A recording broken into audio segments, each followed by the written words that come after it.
Let us begin with the second characteristic of the sound, that is pitch. Now, बच्चे, what is pitch? Pitch is that characteristic of the sound by which a flat sound and a shrill sound, ठीक है, एक भारी आवाज और एक तीखी आवाज को हम लोग डिफ्रेंशिएट कर सकते हैं, लेकिन फिर से कंडीशन है कि इसके जो बाकी दो फैक्टर्स हैं वो सेम होने चाहिए। मींस इसकी जो लाउडनेस है एंड क्वालिटी वो दोनों क्या होनी चाहिए, सेम होनी चाहिए इसकी। नाउ जैसे बच्चे लाउडनेस डिपेंड करती थी एम्पलीट्यूड पे, पिच डिपेंड करती है फ्रीक्वेंसी पे। That is more is the frequency, more will be the pitch.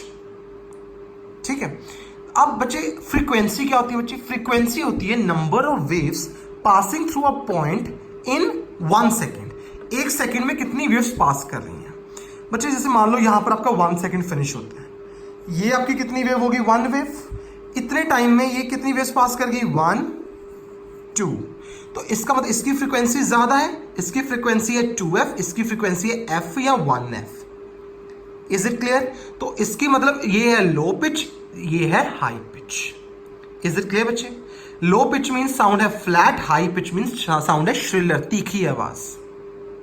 Now let us study some examples important बच्चे which are asked in the paper also. In the instruments such as piano, violin and guitar, frequency of vibrations of a string depend upon the tension and the thickness of the string. ऐसे instruments में जो आपकी frequency होती है वो depend करती है उसकी टेंशन, मतलब कितनी वो स्ट्रेट है वायर, और इसलिए हम उसको टाइट करते रहते हैं, और थिकनेस पे भी डिपेंड करती है वो किसकी मतलब मोटाई कितनी है, इज इट थिक और थिन कैसी है वो।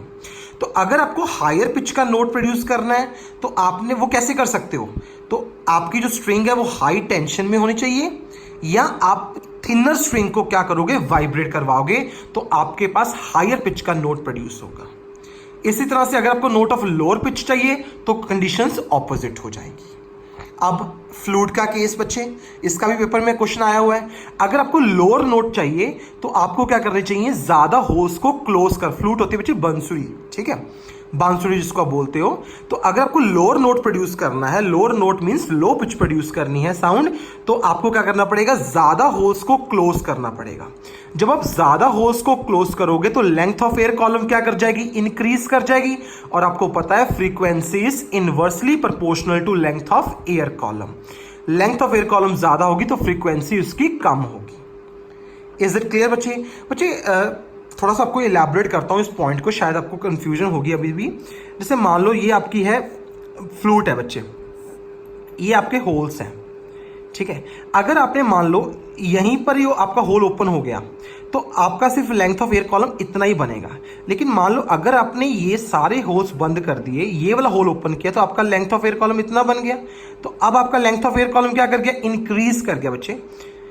Clear to everyone? जब length of air column increase कर गया तो फ्रीक्वेंसी आपकी कम हो जाएगी, तो आप लो पिच साउंड प्रोड्यूस कर सकते हो with the help of a flute. Is it clear? जहां तक आपका होल ओपन हो जाएगा वहीं तक आपकी लेंथ ऑफ एयर कॉलम रहेगी। जितनी दूर तक आपके होल्स बंद रहेंगे तो लेंथ ऑफ एयर कॉलम भी इंक्रीज हो जाएगी आपकी।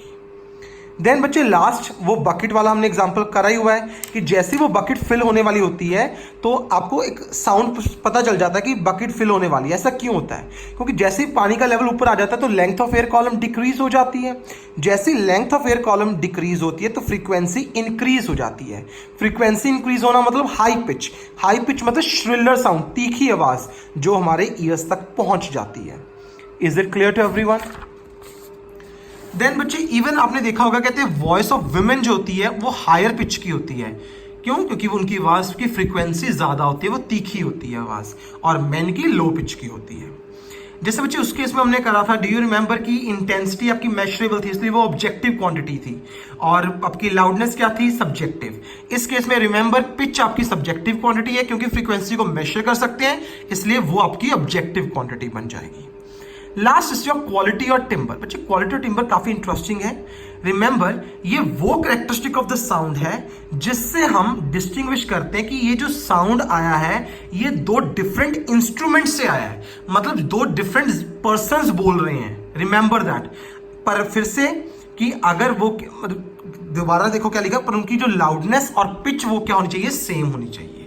पर अगर हमें ये पता करना है कि ये 2 साउंड्स डिफरेंट इंस्ट्रूमेंट से आए हैं या 2 डिफरेंट इंसान बोल रहे हैं, तो वो किस चीज से पता चलेगा, हमें क्वालिटी या टिम्बर से पता चलेगा। और बच्चे ये डिपेंड करता है आपका वेव फॉर्म पे। आप वेव फॉर्म भी बोल सकते हो, वेव शेप भी बोल सकते हो, लेकिन कुछ बच्चे गलती से वेव लेंथ लिख देते हैं, that will be cross, wrong हो जाएगा वो पूरा। अब आपको वेव फॉर्म का एग्जांपल देता हूं किस तरह से। बच्चे रिमेंबर, अब जैसे इसकी वेव फॉर्म देखो इस शेप में है, ठीक है, साइन वेव की फॉर्म में है, ये आपकी ट्रायंगुलर वेव पैटर्न है इसका, ठीक है। तो अब आपकी वेव शेप डिफरेंट है दोनों की, तो इसका मतलब ये दोनों डिफरेंट इंस्ट्रूमेंट से प्रोड्यूस किए गए हैं। As simple as that. Clear to everyone? ठीक है। अब उसके बाद बच्चे, अब अगर हम समरी देखी जाए तो लाउडनेस कैरेक्टरिस्टिक वो किस पे डिपेंड करती है? एम्पलीट्यूड पे, पिच, फ्रीक्वेंसी पे, टिम्बर या quality, it depends upon wave form या वेव शेप पे। Last topic in this chapter is your music and noise.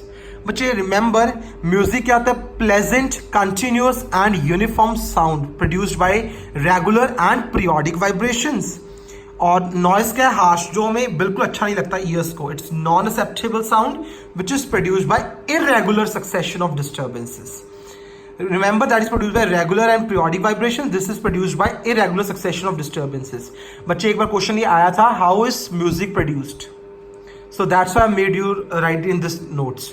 और द साउंड लेवल उसका म्यूजिक का लो होता है बिटवीन 10 dB to 30 dB, और इसका साउंड लेवल अबव 120 dB होता है। आपको पता है 80 dB आपका सेफ लिमिट है, और ये 120 dB से ऊपर चला जाता है, दैट इज अनसेफ, और ये हार्श होता है, it is unpleasant to the ears also. And उसकी जो वेव फॉर्म है that is always regular, remember that, और इसकी wave form is always irregular. Then example of music is sound produced by musical instruments. Noise, that is the sound produced by aeroplane, road roller, etc. मैं generally एक funny example देता हूँ class में कि music produced by Satinder सरताज, ठीक है, that is your music, है ना। अब जो आजकल म्यूजिक चल रहा है अपना, दिस ऑल